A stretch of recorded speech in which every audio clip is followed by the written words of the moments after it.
is up, everybody? Kyle here. Welcome back to the channel and the continued series on the Jakks Classic Superstars. We're into week 3 and Jakks Classic Superstars Series 3. Another exciting line, and let's dive in, go one by one, and talk about them. Alright, we're going to start off Series 3 with The Undertaker, one of the most popular WWE wrestlers of all time. Recently announced his retirement, we think. Who knows? We'll see. But he was once, again, in the Classic Superstars line. As we all know, he was in Series 1, an absolute terrible figure, probably the worst one in the Classic Superstars, in my opinion at least. This one's not much better. This one was also a little bit disappointing.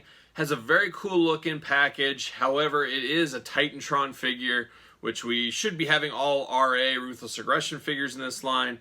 He's got the little metal footprint, whatever you want to call it, so you can play on the Titantron stage. Just Jakks reusing parts, once again, like they did a lot.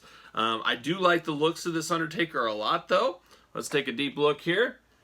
You guys have maybe seen this one before, the Ministry of Darkness look taker. Very cool with the cape, robe, whatever you kind of want to call it there. Black, menacing figure, of course. We'll take a little look at the back of this one here. Here you can see the whole set there. We'll talk about each and every one of them. Got the little glamour shot of the Taker on the front, the back there at the top. Same picture on the side. Of course, the Undertaker name right there. Nice black and gold packaging. Continue with Classic Superstars. You know, think back, we think of Classic Superstars, we know this packaging now. However, back then, there was no rules to it. We could have had new packaging every time. Who knows what would have happened, but they did keep this packaging throughout the line, which we always talk about. Very, very cool that they did that. I think that's what adds a lot of the specialness to the line, that is for sure. The uniformity. I'll read the back here. Undertaker debuted in 1989, 328 pounds, 6'10". Finishing move, Tombstone Pile Driver, The Last Ride, and Chokeslam. Titles, WWE Champion, WWE Heavyweight Champion, WWE Tag Team Champion, WWE Hardcore Champion. Favorite quote, rest in peace. Well, there you go. Series 3 came out in 2004, so they were pounding these out pretty quickly. If I remember right, the first maybe 5 sets I think I found at Toys R Us. Then they started going to Targets, Walmarts, or at least in my area. That's my memory. I mean, this is 15, 16 years ago. But Toys R Us, like a lot of things, we're usually first to get stuff and usually the easiest place to find things. It was kind of a one-stop shop for toys, you know, dare I say. What else would it be? It's Toys R Us, I guess. But very happy to get this at the time. I remember being so excited for another Warrior. We'll get into him in a little bit. But there's the Undertaker, Titantron figure. I don't know, not the best Taker from the line, but much better than the first one. I hated the first Taker. This one was at least an improvement. At least they're headed the right direction. Let's see the next one. All right, next up is another Classic Superstars favorite, and that's Bret the Hitman Hart. We had him in Series 1 and back in Series 3, just like the Undertaker. There he is on the front there, all pink or primarily pink costume there. You know, the one thing I always thought was weird, I didn't like as much. It's kind of got a 5 o'clock shadow. You know, Bret did have that from time to time, but it always just looked kind of funny on these figures, in my opinion. I don't know. But I do like the pink. You know, the 4 black hearts on his thigh. As we all know, that's a heart for each one of his kids. Bret getting back-to-back into the line pretty quick, 1 and 3. And we know Bret at the time didn't have the best of relationships with the WWE. But the beauty of the Classic Superstars, a lot of these guys, they went outside of the WWE system to put them in, which was really cool deal. You know, right now with the Mattel Elites, it seems like they can only get people that are under Legends deals or WWE contracts. They struggle to get people outside of the norm. Well, Classic Superstars would go out and find the Abdullah the Butchers, you know, the Bret Hart's Ultimate Warriors that weren't in the WWE family in the camp right at the time. That was one of the beauties of the line. You truly never really knew who you were going to get. Yeah, they struggled. They didn't get Steamboat. They didn't get Macho Man. But they got a lot of guys we never thought we'd get in a WWE branded line, basically. The Rock and Roll Express, the Abdullah the Butchers, the Ivan Putski, Superstar Billy Graham even. So that was very cool. We were very happy to get this Bret Hart. That's for sure. Keep the Bret Harts. You know, he was a favorite. He's a favorite now, but at this time he was even a bigger favorite. You know, there was a lot of sentimental love for the Hitman. The kids and the people that grew up with him, people like me that grew up with the Bret the Hitman Hart. There's the glamour shot up the top there. It says from WrestleMania, weird, V111, which would be 8. Right there on the side and the front. On the back, debuted in 1984, 235 pounds, 6'1", finishing move the sharpshooter, titles, WWE Heavyweight Champion, Intercontinental Champion, Tag Team Champion, and we all know his favorite quote, the best there is, the best there was, the best there ever will be. So there's Bret Hart, another cool one in the set, a must-have figure, that's for sure. So there it is, Bret. Let's look at the next one. All right, next we got Jake the Snake Roberts. So this is pretty cool at the time to get him in the figures. We hadn't had a Jake Roberts figure. Gosh, it had been a long time. It could have, before this, I think the Jake figure we had last was maybe the Hasbro figure. Shoot me a comment if I'm missing something, but he didn't have any Bone Crunchers or Titantrons, R3s, any of that stuff. So this is a long period without a Jake Roberts figure. I'm pretty sure I'm correct on that. But like I said, correct me if I'm wrong. That's why it was so exciting to get somebody like Jake. You know, not a guy that's won titles in WWE, but one that everybody knows, everyone remembers. A guy that didn't need a title, especially back then. So, very happy to get Jake in a line. These were the exciting times. Who's going to be in the next set? Who's going to be in Series 3? And we knew we were getting heavy hitters from the first 2 series. Well, third continued that trend, and Jake the Snake Roberts was definitely one of the most wanted at the time. I remember this figure being very popular. I always loved that he came with the Cobra. The more sinister Jake is always the Cobra Jake, if you ask me. Side of the writing there. Glamour shot picture. And there's the back. Same back on the below, you know, listing the whole squad there. There's Jake's glamour shot. Let's see what it says about Jake. Debuted in 1975. 252 pounds, 6'6". Finishing move, the DDT. Snake's names, Damien and Lucifer. What about Revelations? He's forgetting some of these important snake names. But very, very cool, Jake the Snake Roberts. I love the decoration on the pants of the Cobra. I mean, that really fits with the Cobra they gave him.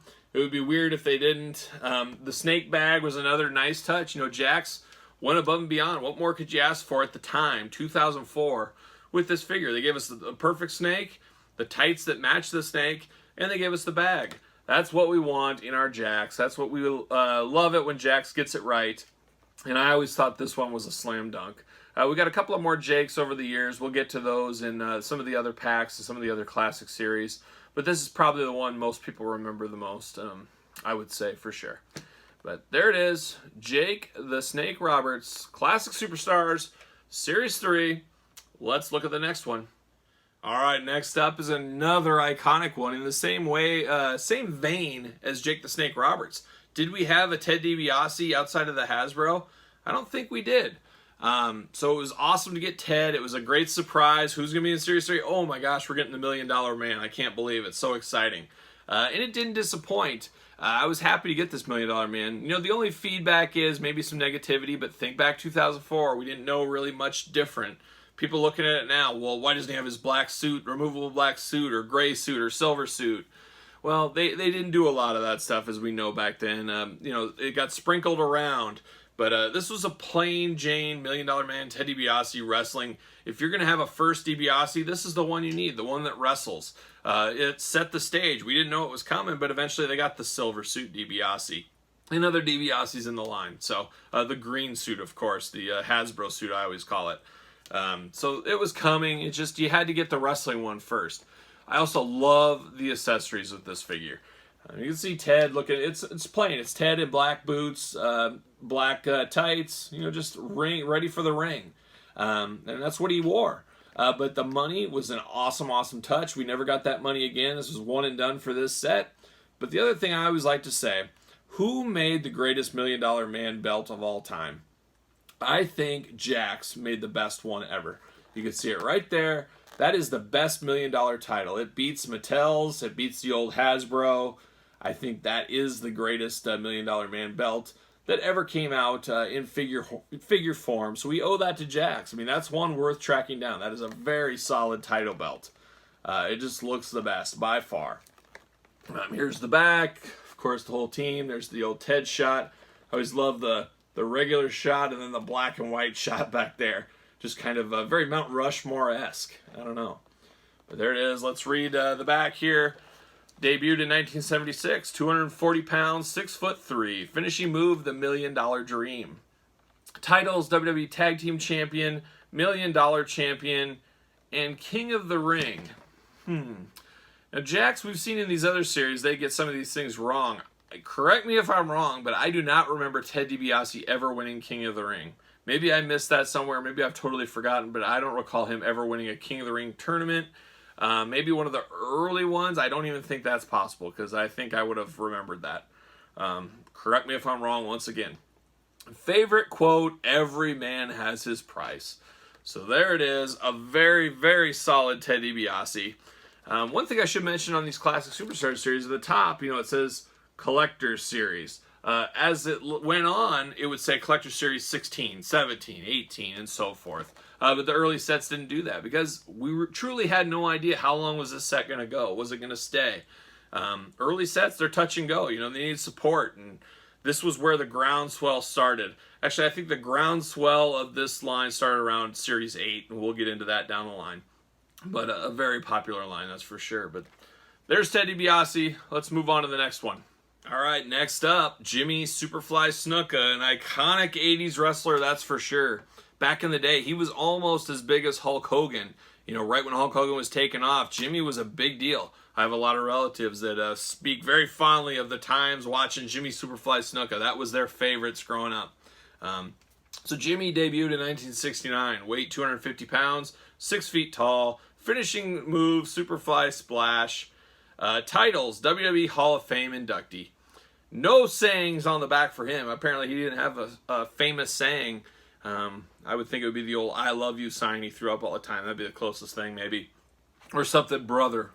But there it is. Jimmy Snuka. This is the iconic Jimmy Snuka figure. Mattel gets bagged on pretty hard these days because, they never made a Jimmy Snuka figure with shoes, or without shoes. Sorry, boots.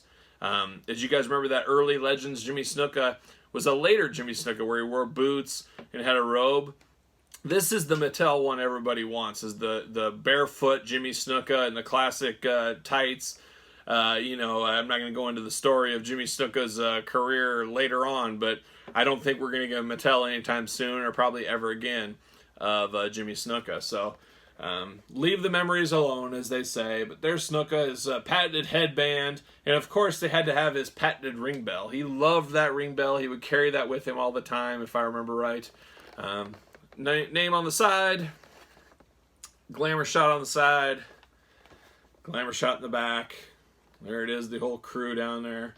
But a very solid Snuka, possibly the best Snuka figure ever released. Very reminiscent of his LJN, if I believe right, with the tight color. This is the tights. When people think Jimmy Snuka, I think this is the tight color they think of. They also think of maybe that orange tiger stripe one. But the cheetah stripe, I guess you would call it, that's the most iconic Jimmy Snuka outfit. So they nailed it right off the bat. The definitive Jimmy Snuka figure, in my opinion, and it launched all the way back in Jakks Classic Superstars Series 3 in 2004. So got it done and got the best one right out of the way. So there it is. They did release more Jimmy Snukas. We'll get to them in later series as well. So there it is, Jimmy Snuka. We got one left, and we saved the best for last, as usual. All right, the final one, the Ultimate Warrior, back again in Classic Superstars Series 3. Just like Bret Hart and The Undertaker, Warrior was in Series 1, back for Series 3. I remember hearing the announcement he was going to be in Series 3, and I remember just my brain saying, okay, what Warrior are we going to get? What's he going to look like? What color paint? Well, they came through with this one. I got to be honest, this is probably my least favorite Classic Superstars Warrior. I don't know, I just don't like the tealish color and the pink. It's not my favorite iconic outfit. It's not what I think of him in, that's for sure. But there it is. That's a very good-looking figure. But just not the most iconic. Not the most, that's not my Ultimate Warrior when I think of him, that's for sure. Name on the side, as usual. Little picture on the side, little glamour shot. And then on the back, it's weird how that black and white image next to his, you can barely see it. Where some you can see it real well, others you can't. You can barely pick up Warrior there. It's like a ghost. I don't know. Very strange. It does come with the yellow belt, which not a fan of the belt. Those improved as time went on. but not the best. Debuted in 1987, 275 pounds, 6'3". Finishing move, Warrior Splash, Warrior Gorilla Press Slam. Titles, WWE Heavyweight Champion, WWE Intercontinental Champion, and his favorite quote, always believe. So like I said, I was very, very excited to get this Warrior. Any Warriors were more than welcome, just like today for me. They're welcome. Bring a Warrior in every set, I'll be happy. I can live with that. But it was very, fun to sit there and speculate what Warrior we're going to get. How many Warriors are they going to make? Are they going to make one in every other set? Just so many unanswered questions when you look back, wondering the excitement of new lines and how they operate and what was going to happen. I do look at the back of this package. You can see the Warrior prototype picture. No tassels. Can you imagine if they released that with no tassels? The blowback Jakks would have got. I'd been like, what is this? It's just plain Jane. It's something I could see them doing in the very last Classic Superstars series, that is for sure, as they bare minimum to that one like you would not believe, and we will get to that way down the road. But there it is. That is Jakks Classic Superstars Series 3, our continual deep dive, where we're going to go week by week. We're going to look at each series. We're going to do the tag teams, the limited, the ring giants, the belts, the rings, the limited edition series, you name it. We're going to go through all of them, tag teams, 3-packs. So I hope you guys are enjoying the Classic Superstars videos. Please leave a comment on this Series 3. What are you guys' thoughts? Do you remember getting them? Where did you end up buying them at? Did you get them just at Toys R Us, or did you guys get lucky, maybe Target, Walmart, somewhere else? So a lot of discussion we can have on Classic Superstars Series 3, where you got them, what you thought, who did you like the best in the line, who did you like the least, and so forth. And we'll have these with every single video. So hopefully you're enjoying. Don't forget to like the video. Don't forget to comment. Don't forget to share. Don't forget to subscribe to the channel. And until next time, we'll be back next week with Classic Superstars Series 4. Until then, I'll see you guys all soon.